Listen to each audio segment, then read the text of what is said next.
¿Qué se celebra hoy en el continente? La resurrección de Cristo. Pero la muerte, la vida, muerte y resurrección de Cristo nosotros no la celebramos hoy ni esta semana, sino todas las semanas y todos los días de todas las semanas recordamos la cruz, porque la cruz es el centro de nuestro cristianismo. Entonces quiero hablarle un poco del final y del comienzo. Esto es lo que se llama predicación expositiva temporal. O sea, yo uso la temporada, aunque para nosotros no es una Semana Santa, porque ¿cuál Semana Santa es para nosotros del año? Todas las 52 son santas, porque las 52 giramos alrededor de Jesús, no esta. Y eso que esta ya ni santa es para los que antes era santa.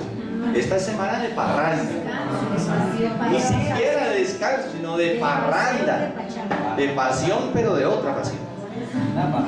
¿Ok? Ustedes entienden, a buen entendedor.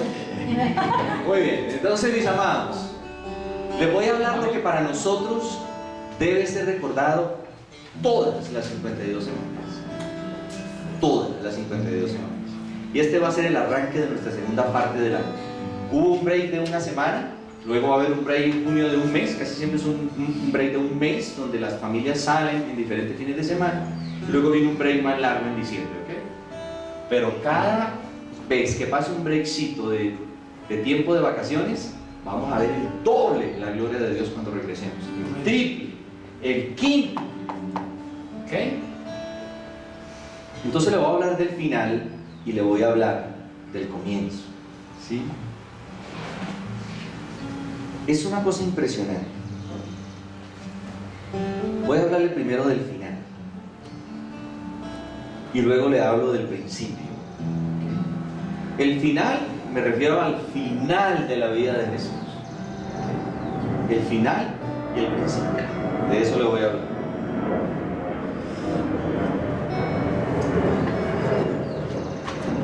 Lo voy a citar desde Marcos, ¿sí?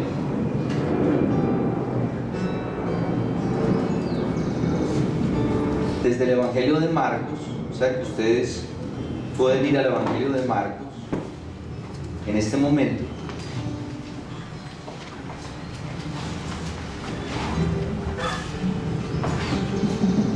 Y le voy a hablar Marcos 15, 25 al 33.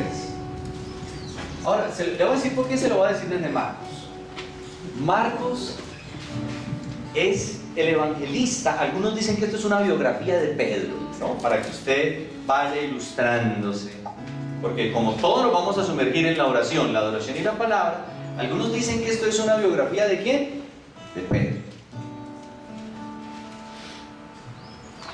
No me dejen olvidar al final, porque necesito hacer un compromiso con el ministerio nuestro que se llama Casa de Oración, ¿ok? No me dejen olvidar. Algunos me dicen, el compromiso, ¿ok?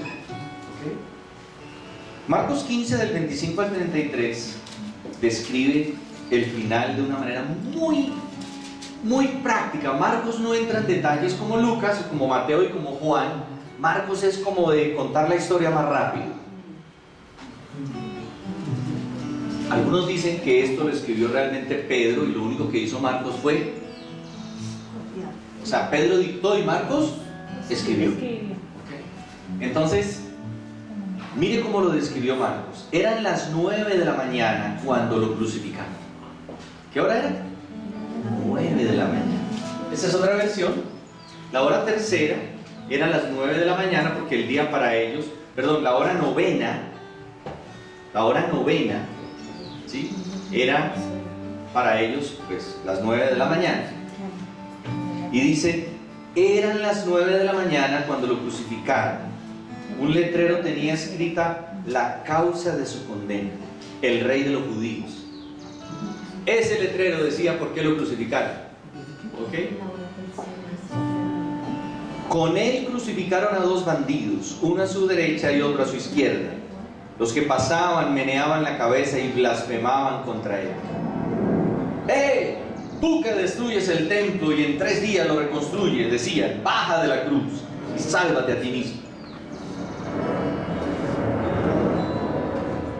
Y luego dice, de la misma manera se burlaban de él los jefes de los sacerdotes junto con los maestros de la ley. O sea, todo el mundo se burla. está en la cruz, nuestro Señor. Salvó a otros, decían, pero no puede salvarse a sí mismo. Que baje ahora de la cruz ese Cristo, el Rey de Israel, para que veamos y creamos. Qué atrevido, ¿no? Como quien dice, ver para creer. También lo insultaban los que estaban crucificados con él. Así es que aterrice de que ahí no había ningún ladrón bueno. Los dos eran malos. Y al parecer había una costumbre de crucificar a varios de los peores asesinos y homicidas y delincuentes. Y tenga en cuenta este detallito, ¿no? Que no me lo va a contar Marcos ahí. Luego de que murieran en la cruz, eran botados a un basurero. No tenían derecho a ser enterrados, ¿ok? Tenga en cuenta ese detalle. Miren lo que está pasando aquí. Dice, también lo insultaban los que estaban crucificados con él. Desde el mediodía y hasta la media tarde quedó toda la tierra en oscuridad. ¿Desde cuándo? Desde el mediodía, desde las 12 hasta la media tarde quedó toda la tierra en oscuridad. Ahora, en las descripciones de la muerte de Jesús, Marcos y los otros 3 autores de los evangelios muestran una preocupación clara, ¿sí?, por especificar cosas muy particulares que sucedieron. Una de ellas es el contraste entre la oscuridad y la luz. Todos los evangelistas dicen, y hubo oscuridad. ¿Desde dónde? Desde el mediodía hasta las 3 de la tarde, más o menos. En los 4 evangelios los autores se esfuerzan por mostrar los acontecimientos más importantes que tuvieron lugar en la muerte de Jesús. Y todos los acontecimientos que tuvieron lugar en la muerte de Jesús, todos tuvieron que ver con la oscuridad. Quédese con ese detalle, porque yo quiero que entienda algo. La traición y el juicio ante el Sanedrín ocurrieron de noche. ¿A qué horas agarraron a Jesús? De noche. Todo lo que sucedió alrededor de Jesús desde que lo agarraron, que fue de noche, porque llevaban antorchas los soldados, enfatiza algo muy particular, ¿sí? Ahora, en el momento real de su muerte, aunque es de día, aparece una oscuridad inexplicable. Algunos incrédulos dicen que desde el mediodía y hasta la media tarde quedó toda la tierra en oscuridad. En el original dice la hora sexta, que era el mediodía, y la hora novena, que eran las 3 de la tarde, desde las 12 hasta las 3 de la tarde, mientras Jesús moría, porque lo crucificaron, ¿a qué hora le dije ahorita? Dijo el texto, a las 9, no, lo crucificaron desde las 9, ¿y a qué hora se murió? A las 3. 6 horas desangrándose totalmente. Pero entre las 12 hasta las 3, mientras moría, hubo oscuridad total. Ese fenómeno es inexplicable. Algunos incrédulos han dicho, fue un eclipse solar. No, el eclipse solar solo dura unos minutos y solo puede ocurrir, no puede ocurrir sino cuando hay luna, no puede ocurrir cuando hay luna llena, y era el tiempo de la Pascua y era luna llena, no podía haber eclipse. O sea que descartado que era un eclipse solar. Otro dijo, no, fue una tormenta en el desierto, y la tormenta en el desierto trae oscuridad, ¿sí? Pero la Pascua es la estación húmeda, no podía haber tampoco ni eclipse ni tormenta en el desierto. O sea que la conclusión es, fue una oscuridad sobrenatural. Y entonces la pregunta es, ¿con qué está conectada esa oscuridad?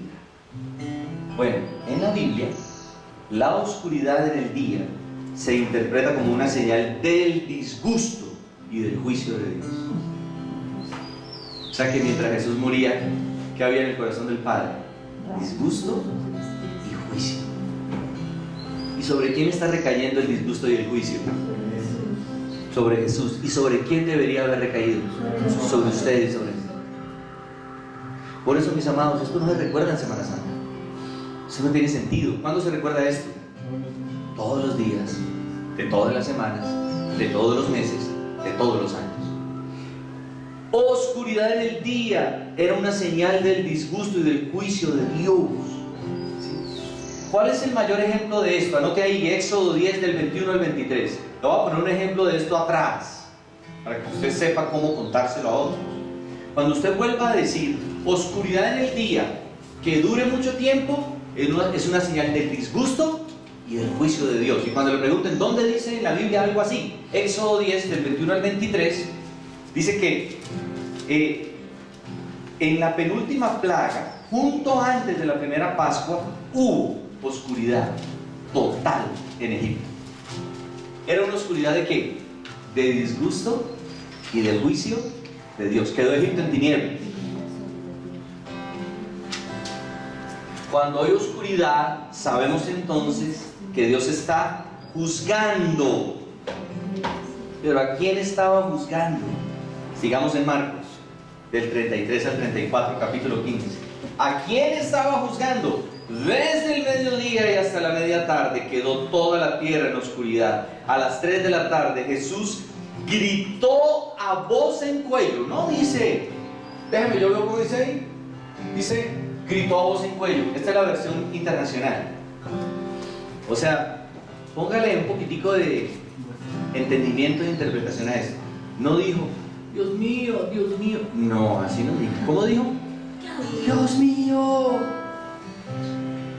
Eloí, lama sabactani, que significa Dios mío, ¿por qué me has desamparado?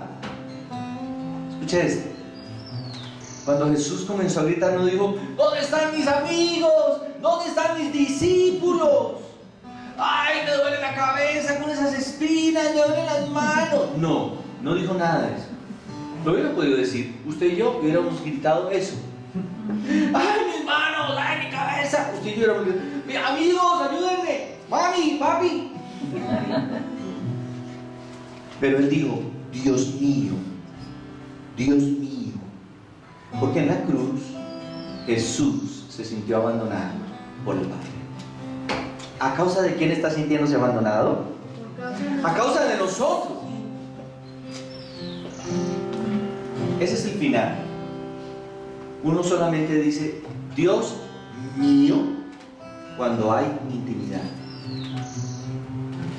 Por eso, cuando usted se refiere a la persona más cercana, usted dice mi amor, mi tesoro, mi corazón, mi bebé,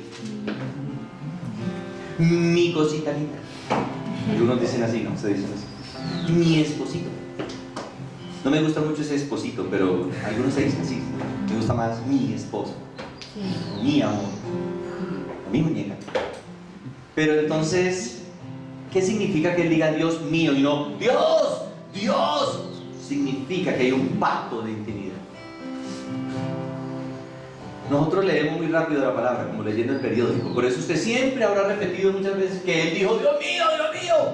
Pero usted nunca se ha quedado pensando por qué a Dios le agregó mío. Porque hay un pacto de intimidad. Existía un pacto. Dios había dicho que el que tuviera una relación personal con él le podía llamar así. Y en Éxodo 19 dice, y vosotros seréis mi pueblo y yo seré vuestro Dios. Por eso usted puede decirle mi Señor, mi Padre, no Padre solamente. Obviamente que no significa que cuando le diga Padre es porque usted no lo siente tan cercano, pero usted le dice mi Señor, Dios mío, Señor ayúdame, mi Señor, mi. Y ahí él se siente desamparado.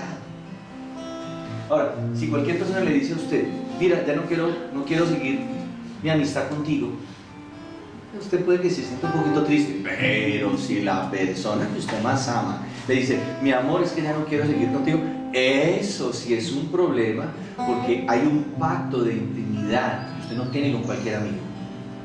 Y este es un pacto de intimidad. Y usted ve en Juan 17, Padre, glorifícame al lado tuyo, con esa gloria que tuve contigo antes de la fundación del mundo, porque me has amado, Padre, desde antes de la fundación del mundo. ¿Se dan cuenta por qué dice, Dios mío, Padre mío? ¿Por qué siento ese abandono? ¿Sí?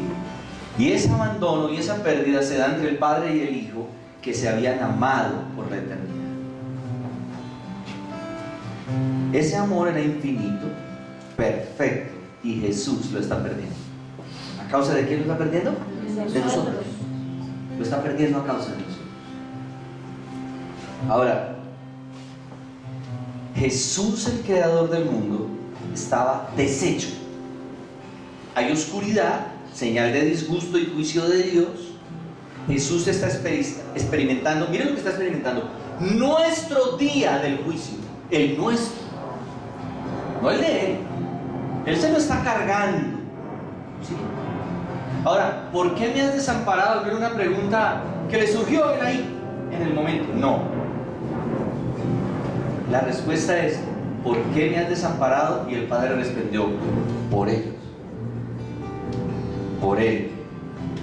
Por Él. Por Él. Pareciese como si estuviese desamparado.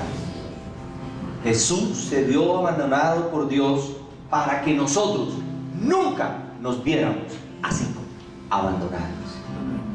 ¿Cuántos dicen gloria a Dios? Amén. Y mis hermanos, esto es más que una frasecita, esto no es el sermón de las 7 palabras, esto es entender qué significa esto.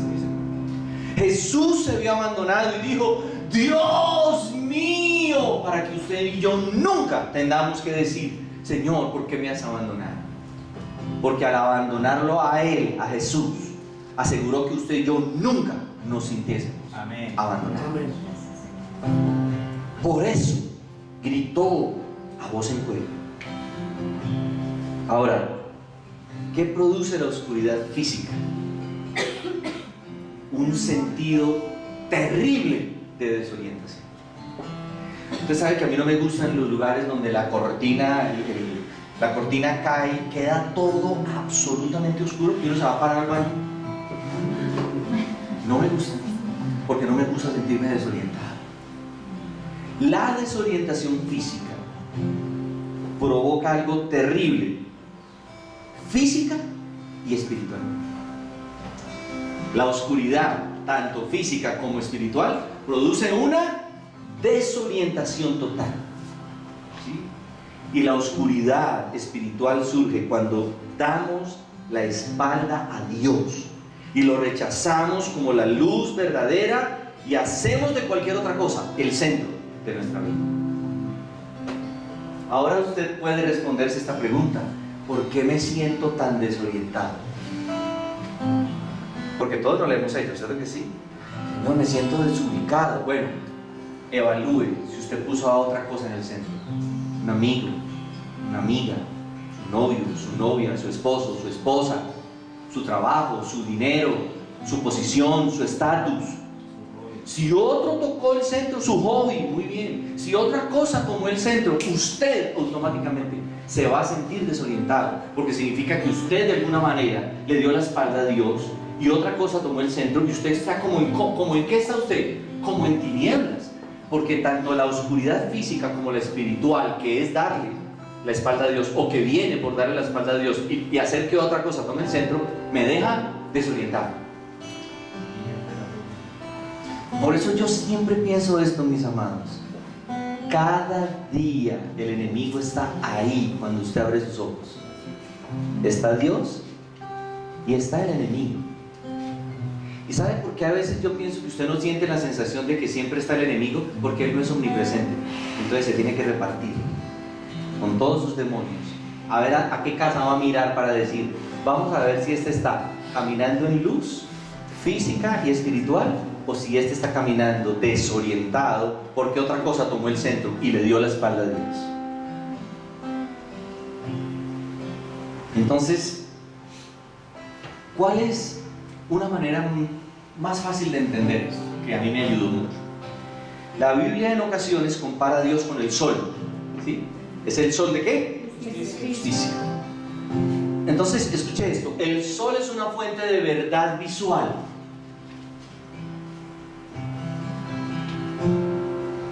Ya que gracias al sol podemos ver lo que nos rodea. ¿Cuánto le dan gracias al Señor por el sol? Porque cuando sale el sol usted ya no tiene que prender ninguna luz, porque usted ve que todo claramente. Por eso el sol es considerado una fuente de verdad visual. Ahora, el sol también es una fuente de vida biológica, ya que sin el sol nadie podría vivir. Eso no es que a los viejitos los sacan a solearse porque son viejitos, no.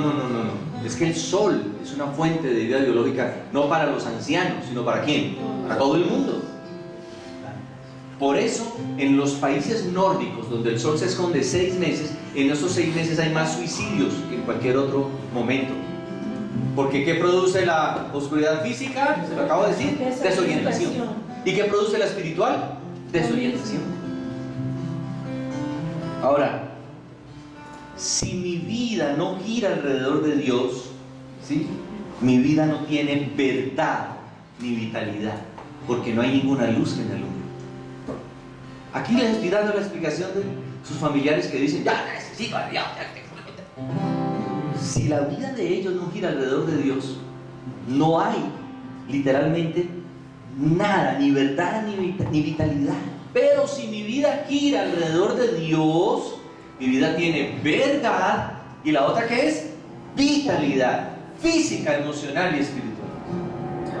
Esa es la razón. Mira, ahí está la explicación de todos los que usted ve aquí afuera, totalmente desubicados.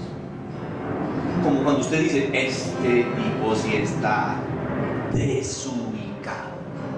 Porque ¿qué le falta? Verdad y vitalidad a causa de la ausencia de luz en la vida de esa persona. O sea, de la ausencia de Dios, porque tinieblas espirituales no es ausencia de esta luz, es ausencia de Dios.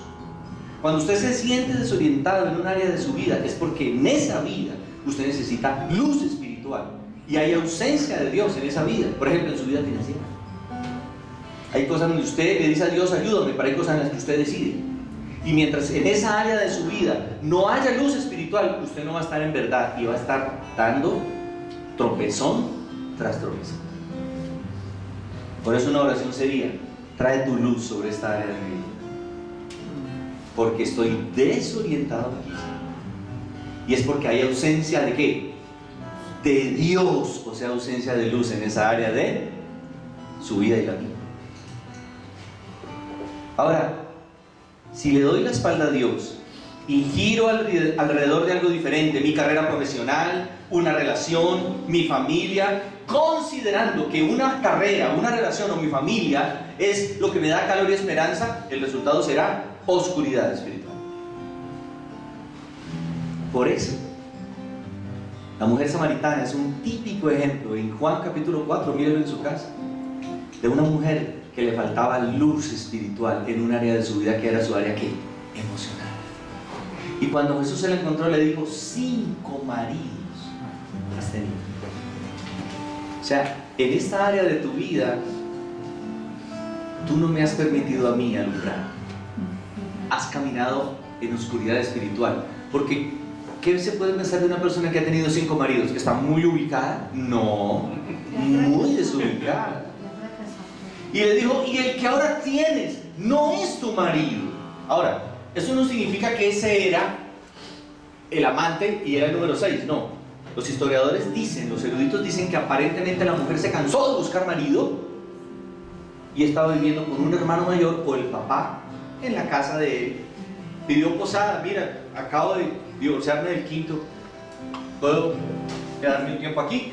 Le dijo, el que ahora tienes... Porque mira lo que le dice, le dijo, y ahora estás con el 6º marido. No, le dijo, el que ahora tienes no es tu marido, pero era un hombre, donde ella también buscaba calor y esperanza, amor, entendimiento, aceptación. Jesús fue el 7º hombre en la vida de la mujer samaritana. ¿No habían hecho la cuenta? 5 que había tenido, el que ahora tiene, que aparentemente era su padre donde ella vivía. Jesús fue el 7º hombre en la vida de la mujer samaritana, que hizo lo que no hizo ningún hombre, la acarició. Yo le he explicado esto, ¿no? La diferencia entre acariciar y manosear, que se lo aprendí a mi profesor de exposición bíblica, es que los 5 maridos la manosearon, Jesús la acarició. Acariciar significa tocar el corazón sin tocar el cuerpo. Jesús trajo luz en un área de la vida de esa mujer donde había ausencia de Dios. Y cuando trajo su luz, le dijo, mujer, cuando bebas del agua que soy yo, jamás volverás a buscar quien te dé vida con sus manos, como quisieron esos hombres que se acercaron a ti.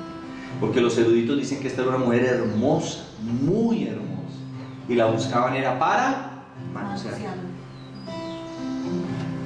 Ese es un ejemplo vívido de Jesús trayendo luz en el área de una persona. ¿Y cuánta luz necesitamos en nuestra área emocional? ¿Cuántos están de acuerdo? Mucha. Si no dejas que Dios se meta y se involucre en tu área emocional, te vas a desorientar. Te vas a desorientar. Y Dios no quiere que estemos así. Dios no quiere que estemos así. Si yo busco calor, esperanza, vitalidad y verdad en algo que no es Dios, me estoy alejando de la verdad, de la vida, y estoy caminando hacia la oscuridad. ¿Cuántos quieren decir esta mañana: no quiero caminar más hacia la oscuridad, quiero que Dios venga y alumbre cada área de mi vida con su luz? No quiero más desorientación en esa área.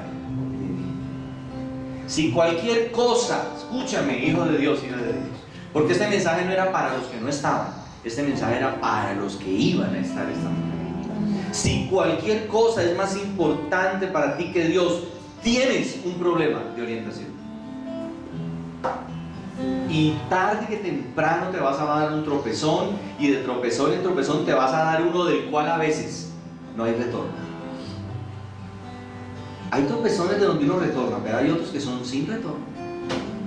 O si no, pregúnteselo a los que han estado viviendo en la calle 20 años, que por la misericordia de Dios tuvieron retorno, pero hay unos que no lo tuvieron, se quedaron allá en oscuridad y en tinieblas, porque hicieron de la adicción algo más importante que Dios y perdieron su orientación. Es imposible saber a dónde debo ir, a dónde debería ir cuando estoy desorientado. Ahora, el dinero, el trabajo, el amor puede hacer que yo sienta durante un tiempo que tengo algo por lo cual vivir. Escúchame esto. El estudio puede hacer que yo sienta por un tiempito: sí, ahora tengo algo por lo cual vivir. Este amigo que nunca lo había tenido, ahora él me da una razón para vivir por un tiempo. Pero va a llegar un tiempo en que te vas a dar cuenta, ¿sí?, que no vas a conseguir lo que estás buscando, ni con el dinero, ni con el trabajo, ni con esa relación. Porque el único que puede darte agua de vida para que nunca vuelvas a sentir necesidad de buscar otra cosa es Jesús, el Hijo del Dios viviente. Y Él se está llevando encima este disgusto y este juicio de Dios para que usted nunca vuelva a sentirse incompleto, sino que entienda que en Él lo tiene todo. Como dijo Pablo a Colosenses, en Él estamos completos.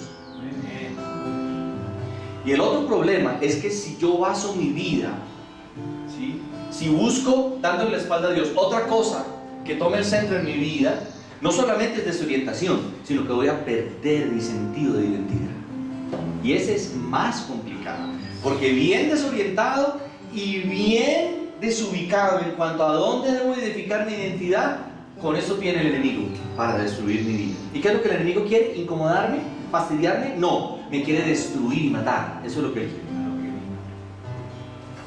Entonces, si baso mi vida en algo que no es Dios, sufriré una pérdida de identidad. Mi identidad será frágil, insegura, porque está basada en las cosas en las que he centrado mi vida. Por ejemplo, hay gente que edifica su identidad en la aprobación humana. Entonces todo el tiempo están preguntando: ¿lo hice bien? ¿Piensas que lo hice bien? Bueno, pues no lo hiciste tan mal como la vez pasada. No puede ser, no pensé que me ibas a decir que lo hice bien. Porque ¿en qué está basada su identidad? Dígamelo. En la aprobación. Entonces, si mi identidad está basada, como está basada en la identidad de muchos predicadores, en que usted me diga al final: ¿te llegó? ¿Te llegó? Ay, es que estaba como distraído porque en algún momento me salí. ¿Cómo te salí? No puede ser. Si todo lo aposté aquí, cuando yo terminara de predicar me dijeran: ¡wow! ¡Qué palabra! Entonces edifiqué mi identidad sobre algo que incorrecto, falso. Por eso me gusta, como dijo Pablo, no me interesa lo que la gente piense de mí.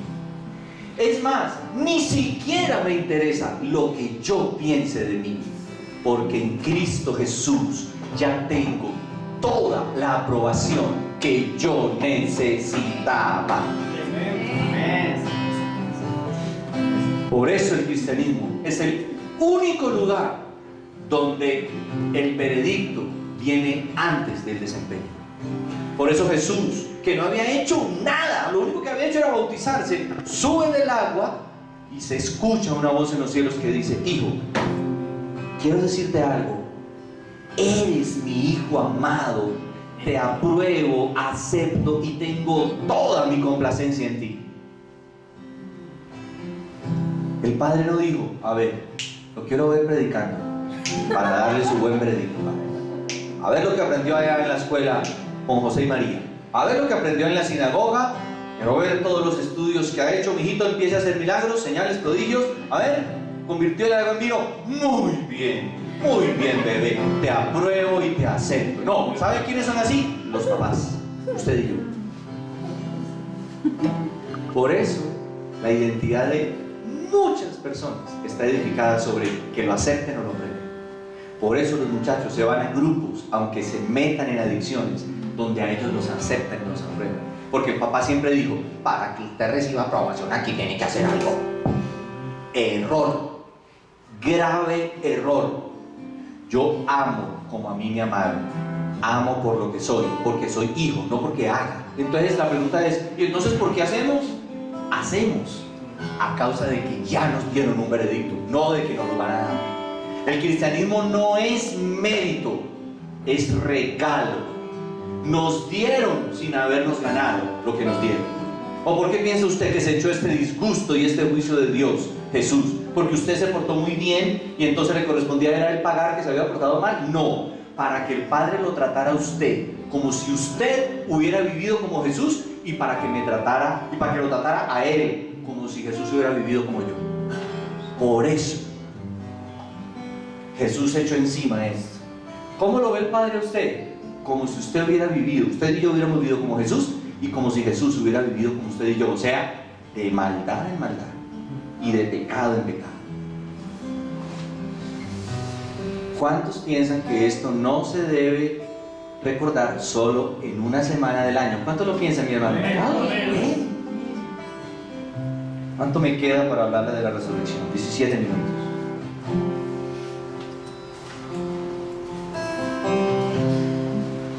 Nunca más vuelva a edificar su identidad sobre que usted rinda o no rinda. Porque habrá días donde rinde mucho y habrá otros días donde usted dice: no rendí nada. Padre, no rendí nada. Te amo, te acepto, tengo complacencia en ti, porque cuando te miro a través de Jesús. Así es que mañana tienes una oportunidad de hacer algo. Por eso dice otro de mis profesores de exposición bíblica, que hay gente que no cumple años, repite años. ¿Ah? ¿Cómo así? No, pero yo cumplo tal día. No, piensa bien si cumples. Cuando yo cumplo es porque en ese año, en esos 12 meses, mire, el Señor es tan particular. ¿Cuántos meses tiene el año? 12. Número que significa autoridad. Cuando maduraste, ¿qué ganaste? Autoridad. Ganaste señorío sobre ciertas áreas de tu vida donde luchabas. Ganaste ciertas cosas. ¿Cuántas horas tiene el día? 24. Doble autoridad. Cada experiencia de cada día me da una nueva autoridad para algo. ¿Y cuántos días tiene la semana? 7, que significa plenitud. Cada semana que pasa, yo voy a otra plenitud en Dios. ¿Se da cuenta? Que Dios todo lo hace perfecto. Pero si pasaron 12 meses, de 4 semanas de 7 días, de 7 días de 24 horas, y usted dijo: no avancé en nada en este año, pero en nada. No cumplió años, mi querido. Lo repitió. Porque ¿qué pasa con el que empieza a estudiar y al final dice: perdí todos los exámenes, entonces por lo tanto paso al siguiente año? No, repite ese año. Pregúntale que está a su lado, ¿cumpliste o repetiste? Pregúntale con confianza, pregúntale. ¿Cumpliste? Significa que este año que usted cumplió, Julia acaba de cumplir años. Julia acaba de cumplir años, ¿quién más? Dianita. Ayer le celebramos. Entonces yo le puedo decir, Juli, ¿odias más el pecado este año? Yo sé que Juli me va a decir, sí. Quiero darle con todo el diablo este año, le quiero dar más duro. Quiero vivir lo que vio Pablo, cuando Pablo dijo, he peleado la buena batalla, y los demonios dijeron, amén. ¿Sabes por qué dijeron así? Porque les dio duro. He peleado la buena batalla y los demonios, amén. Que no se levante otro Pablo, dijo el infierno, este nos dio duro. Por eso, los famosos hijos de Seba, que eran unos parroquianos que iban pasando y veían cómo Jesús y Pablo hacían milagros, vieron un endemoniado y dijeron, te conjuramos en el nombre de Jesús, el que predica Pablo. Y los demonios miraron a los hijos de Seba, que eran 7 caminantes que dijeron, ay, hagamos lo mismo, usemos el nombre, te conjuro, le dijeron a un endemoniado, en el nombre de Jesús, el que predica Pablo. Y los demonios le dijeron, a Jesús conocemos y sabemos quién es Pablo, pero ustedes, ¿quiénes son? Y los sacaron heridos y desnudos. Se le vino el endemoniado encima a los 7 y les dio, o sea que el endemoniado se llevó 7 vestidos nuevos para el closet. 7 vestidos para el infierno. Los sacaron heridos y ¿por qué? Porque esos repitieron año. Jesús y Pablo cumplían años. ¿Piensa que es una buena pregunta? Ya se está acercando mi cumpleaños. ¿Cumplí? ¿O repetí? Eso no es una buena pregunta, mi hermano. Los noto muy callados y estoy preocupado por eso. Ese fue el final, mis hermanos.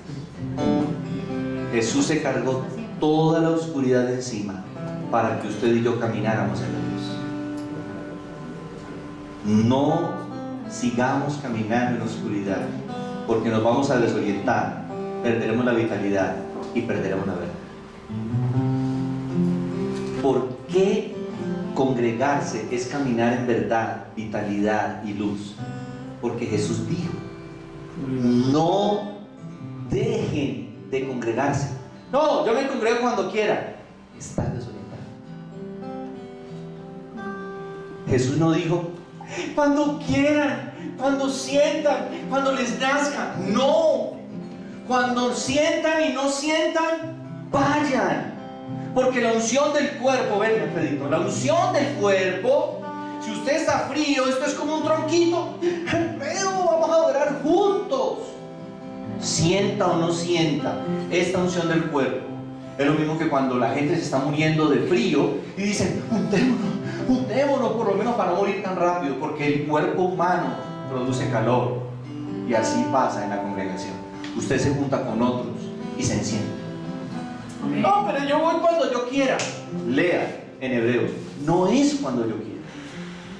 Entonces, en esa área de mi vida, de la voluntad, el Señor no es el centro, porque usted se congrega cuando usted quiera. Y mientras no haya verdad, luz y vitalidad en esa área, usted no podrá disfrutar de lo que se disfruta solo en el momento del domingo, porque el momento del domingo es algo particular, se llama sinergia corporativa, unión de fuerzas, unión de unciones, unión de carácter, el carácter de Cristo, ministrándonos mutuamente. No se da en otro momento. No hay ninguna reunión como esta en la semana. Entonces, Jesús no le está diciendo, ¿te parece? ¿Te gustaría? ¿Amaneció con ganas? ¿Amaneció motivado, mi amor? No. Motivado o no motivado, Jesús dijo, oye, el que oye y hace es como uno que puso un fundamento sobre la roca. Oír sin hacer es necedad. Hacer sin oír, legalismo. Oír sin hacer, necedad. ¿Qué es oscuridad espiritual? Le voy a cerrar esa idea ahí y le hablo 10 minutos de la resurrección. Oscuridad espiritual es dar la espalda a Dios, la luz verdadera, y dar más importancia a otras cosas que a Él. Siempre me lleva a la desorientación y luego a la desintegración. Siempre me lleva a la desorientación y a la desintegración. Ahora, quiero mostrarle algo acerca del principio. Jesús ha muerto. Viene esa oscuridad espiritual tan impresionante. Cuando Jesús lanza ese grito, mire 37 al 43 de Marcos 15. 10 minutitos. Como empezamos 10 tarde, me gané 10 ahorita al final. Vamos a hablar por Diana al final. Y acuérdenme de lo que le dije del compromiso. Entonces Jesús, lanzando un fuerte grito, expiró. Todo el juicio que debería haber venido sobre mí, vino sobre él. Y a partir de ese momento, mis amados, usted fue redimido de toda su historia triste que vivió, está viviendo y vivirá. Una vez y para siempre. Es impresionante pensar en ese momento, ¿cierto que sí, mis amados? Expiró el Señor. Todo está oscuro. Señal de disgusto y juicio de Dios. Triste para Él. La mejor noticia para usted y para mí. Le recomiendo un libro que se llama Pecados Espectaculares. ¿Cuáles son esos? Dirá usted. ¿Cuáles son esos? Pecados espectaculares es que el pecado de la injusticia de los sacerdotes que crucificaron a Jesús se convirtió en el pecado más espectacular, porque por ese sacrificio en la cruz yo fui redimido eternamente y para siempre. ¿Te das cuenta por qué le pone ese autor ese título a ese libro? Pecados espectaculares. ¿De quién es? Sí, es un libro que se llama Pecados Espectaculares de John Piper, el pastor John Piper. ¿Cuál fue el pecado espectacular de los hermanos de José? ¿Cuál fue el pecado espectacular de los hermanos de José? Usted lo viste en Génesis. Que lo vendieron, aunque lo querían matar. Finalmente dijeron, no, pero muerto no nos sirve, no nos da ni una monedita, vendámoslo, y lo vendieron. Y al cometer ese pecado terrible contra su hermanito, porque era el bebé, la cubita, el zurraco, la raspita, cualquier, pero ¿cómo le van a hacer eso al niño? Pues eso que le hicieron al niño llevó al niño a convertirse en el segundo de Egipto, el imperio más poderoso de la época. Por eso usted tiene que pensar cuando le esté pasando algo, usted dice, esto no me gusta, Señor, pero todas las cosas ayudan para bien a los que aman al Señor. Amén. Usted puede estar siendo muy maltratado y eso puede ser una evidencia de que Dios lo está preparando para que se convierta en príncipe en este mundo. Entonces lanzó un grito y expiró. El Señor le pasaron tantas que ni siquiera aceptaban que Él fuese enterrado porque era el día de reposo. Pero Dios había profetizado que José de Arimatea, un rico, ya tenía un lugar y convenció a las autoridades para enterrarlo. Ahora, ¿cuáles son las implicaciones de la resurrección? En Marcos 16, del 3 al 7, solamente tome la cita.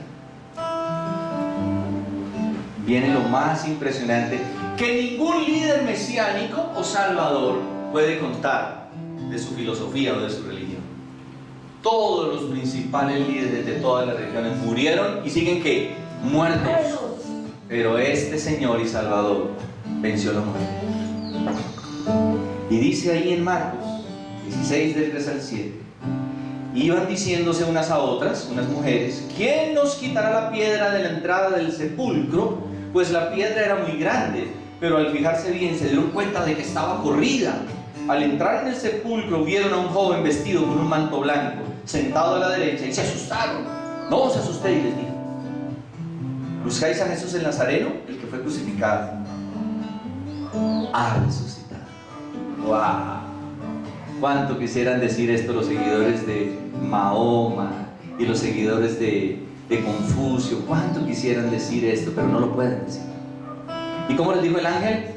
Ha resucitado, no está aquí. Mirad el lugar donde lo pusieron, pero id a decirles a los discípulos y a Pedro que Él va delante de vosotros a Galilea. Allí lo veréis como Él os dijo. Las mujeres no iban a ver si había resucitado. Escúcheme, ni ellos ni ellas creían que iba a resucitar, porque ellas iban con especies aromáticas a echarle al muerto. Ellas no iban, vamos, que Él dijo que iba a resucitar, uy, ya debe haber resucitado. No, ninguno, ni nosotros siquiera, ni el mundo actualmente cree este evento. Pero Marcos lo relata con tales detalles que ninguno puede quedar con dudas de que esto es una ciencia ficción, una historia de ciencia ficción. Ahora, Jesús ya había dicho, voy a morir, pero resucitaré al tercer día. El tercer día de la muerte de Jesús no hay ningún seguidor de Jesús, ningún discípulo. Y las mujeres que aparecen, más valientes que los hombres, aparecen es con especies aromáticas para ungir el cadáver. ¿Sí? La resurrección era inconcebible para los discípulos. Y lo es para todos nosotros hoy, a no ser que seamos de aquellos que conocen por qué Jesús murió como murió, y que al haber dicho que iba a resucitar, nosotros simplemente decimos, lo creemos, creemos que resucitaste. Ahora, ¿qué es lo más lindo de este pasaje, mis hermanos? Que el ángel les dice, id y decid a Pedro y a los discípulos que voy delante de ellos. ¿Sabe qué pudo haber dicho Jesús? Mire, vaya, dígale a esos cobardes que me dejaron solo. ¿Tenía derecho a decirlo o no tenía derecho a decirlo? Pero claro, mire, vaya, dígale a esos cobardes, desleales, desertores, que de pronto quisiera verlos. ¿Tenía derecho a decírselo? Claro. Mis hermanos se fueron todos, sus amigos, enemigos. Y dígales que quizá quisiera verlos si se humillan. Mejor si se humillan.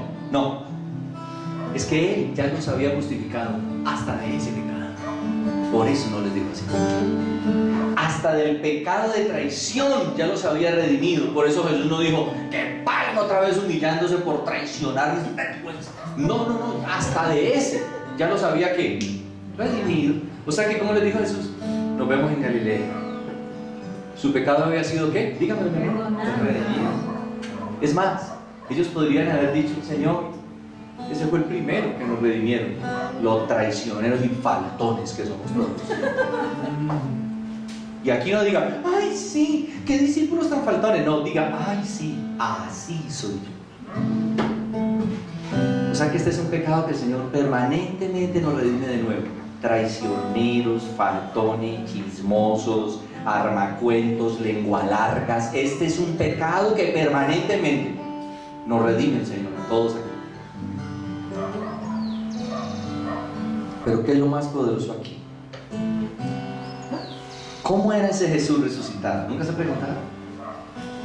¿Caminaba ya así? No, de carne y hueso. No era un fantasma. Aunque los discípulos lo conocían tan poquito que cuando se les presentó que dijeron, un fantasma, un duende. Así dijeron, léanlo en los evangelios. No lo reconocieron. Pero luego Él dijo, tóquenme. Y Tomás fue el único que se atrevió, lo tocó. Pero ¿qué dice en el libro de los Hechos? Ahora quiero mostrarles un texto para cerrar ahí. Primera de Corintios 15:6. Primera de Corintios 15:6. Vamos a leerlo en esta versión. Pablo va a decir aquí todo lo que pasó cuando Jesús resucitó. Y Pablo no conoció a Jesús. Lo conoció, pero por una visión. Primera de Corintios 15:6. Después, dice Pablo, ¿a quién se apareció? A ver si esto era un cuento o era verdad. Se apareció a más de 500. Ahora miren, los ateos dicen, eso de la resurrección no es verdad, porque eso fue por ahí una alucinación que tuvieron 3 o 4. está bien 3 o 4, pero 500, mis amados, con una alucinación, olvídese. ¿Y qué dice Pablo? Después se apareció a más de 500 hermanos a la vez, la mayoría de los cuales vive todavía. En el momento en que Pablo le escribió, dijo, todavía viven los que lo vieron, aunque algunos han muerto. Ahora siga. El siguiente, verso 7. Luego se apareció a Jacobo. Miren los detalles. Cuando usted sabe que eso no es una historia de ciencia ficción, el escritor no da detalles, este da detalles. Más tarde, a todos los apóstoles. Miren la veracidad de la resurrección.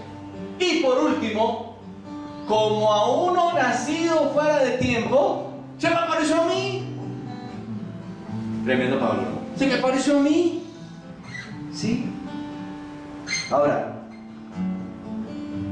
hay 3 razones, quiero que se las lleven en su corazón, que se entrelazan para convencernos de que Jesús resucitó de los muertos. 1, la tumba está vacía. ¿Cuántos dicen amén por eso? Está vacía. No la encontraron. No estaba ahí. 2, el testimonio de muchos testigos. Ese es el 2, lo acaban de leer. Y 3, el impacto que tuvo de por vida en los seguidores de Jesús, su vida, muerte y resurrección. Porque esos faltones de un día para otro ya no fueron más faltones ni traicioneros, sino que dieron su vida por él. ¿Se imagina lo más hermoso? Son redimidos de su traición en segundos, de haberlo abandonado, dejado tirado. Y de un momento a otro, esta resurrección gloriosa hace que ellos se conviertan en los seguidores más fieles, que dijeron, qué privilegio dar nuestra vida, y casi todos murieron como mártires. ¿Cuáles son las 3 cosas que se entrelazan, mis hermanos? La tumba está vacía. El testimonio de ese viaje de gente que lo vio después, que había resucitado, y el impacto de por vida que tuvo en las vidas de aquellos que nos ha alcanzado a nosotros.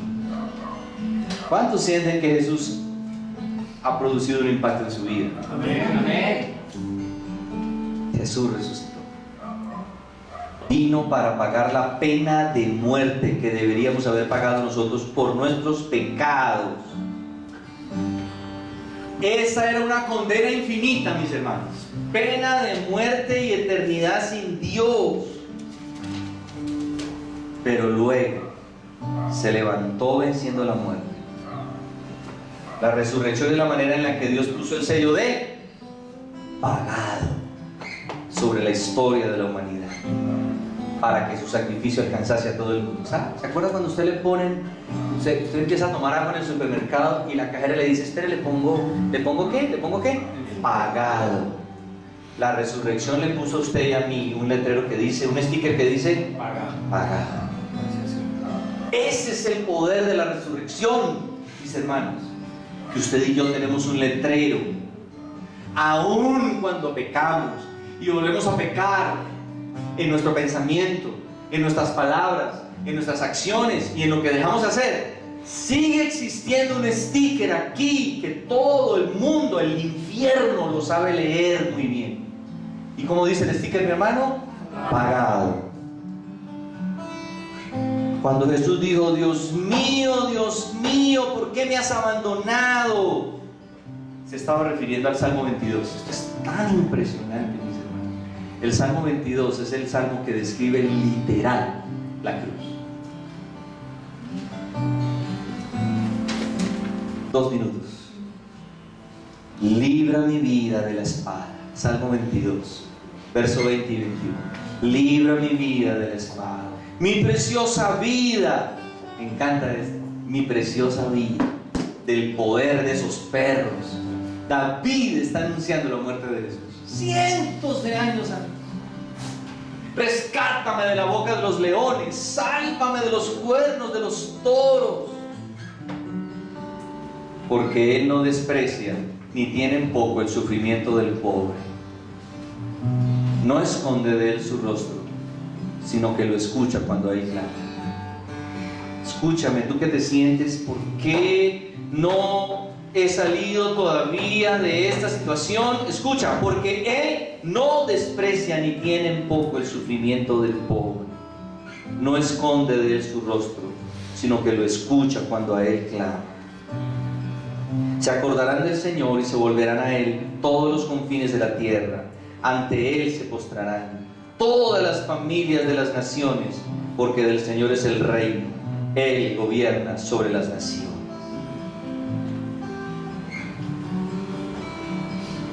Juan 11, del 25 al 26, lo dice de esta manera. Entonces Jesús le dijo: yo soy la resurrección y la vida. El que cree en mí vivirá aunque muera. Y todo el que vive y cree en mí no morirá jamás. Su muerte significa que no hay muerte para nosotros. Amén. Así Dios resucitará con Jesús a los que han muerto en unión con Él.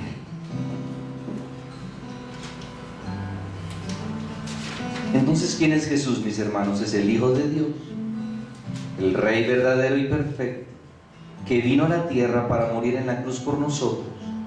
Y al confiar, porque esta es la clave, eso se lo sabe todo el mundo, vino a la tierra para morir en la cruz por nosotros, pero ahí no es suficiente. Lo que sigue es lo más importante. Y al confiar en lo que hizo en la cruz, quedamos libres del juicio eterno. Y podemos estar en la presencia de Dios por toda la eternidad. No es solo saber que vino a morir en la cruz para librarnos del pecado y la maldad, sino que al confiar en eso, somos libres de la condenación eterna. Por eso, la verdad de la resurrección es el eje alrededor del cual gira la historia del mundo. ¿Qué pasa si creemos que la resurrección es verdad? Que Él murió para salvarnos y para reorientar nuestro rumbo. Que ninguna aflicción terrenal vamos a pasarla como la pasan los que no tienen a Cristo o los que no creen en Cristo o en la cruz de Cristo, sino que todas las vamos a pasar entendiendo que esta muerte y esta resurrección hará que un día Dios restaure mi relación con su creación, mi relación con Él plenamente, mi relación con los demás, mi relación conmigo mismo, y que yo entienda cada vez que voy por este mundo experimentando algún tipo de aflicción, este no es el final es el final que Él me ha prometido, donde ya no habrá lágrimas, ni dolor, ni muerte, ni decaimiento, donde ya no estaré propenso a la muerte, sino que estaré eternamente redimido, viviendo con mi Señor. Amén. Esa es la explicación.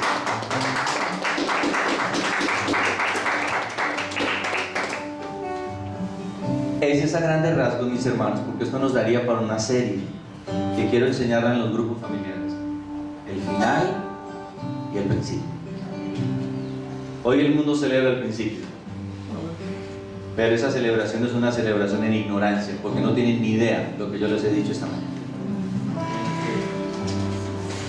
Para ustedes y para mí no es una celebración ignorante, y no la vamos a celebrar solo en esta semana, sino todos los días, todas las semanas de nuestra vida. Jesús, gracias, porque tu disgusto y tu juicio fue sobre ti, para que nunca viniera sobre mí. Por eso, cuando usted vuelva a pecar, que seguramente podría ser hoy mismo, usted le va a decir así al Señor, cierre sus ojos, le va a decir así: Padre, vuélveme a mirar como miraste a Jesús.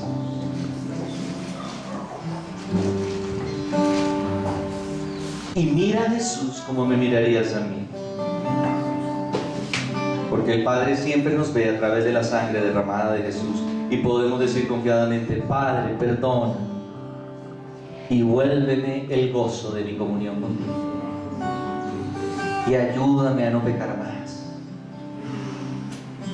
Gracias por tu muerte y tu resurrección. Por tu muerte, donde vino todo el disgusto y el juicio de Dios sobre ti, cuando debió haber venido sobre mí. Y por tu resurrección, porque ahí nos pusiste un sticker que dice: pagado. Por eso el Señor dice de ti: Eres mi hijo amado y mi hija amada, en el cual tengo complacencia. Entonces la pregunta sería, mis hermanos, entonces ahora, ¿por qué voy a hacer lo bueno? ¿Por amor al Señor? ¿Por parecerme al Señor? Y porque Él hizo tanto por mí que nunca terminaré de hacer algo por Él, pero no para pagar nada, porque ya todo fue pagado. Ahora haremos por amor. Haremos por amor, no para ganar un veredicto, porque en la cruz dijo el Padre: te amo, te acepto y te perdono eternamente y para siempre. Damos un aplauso a Dios por su resurrección.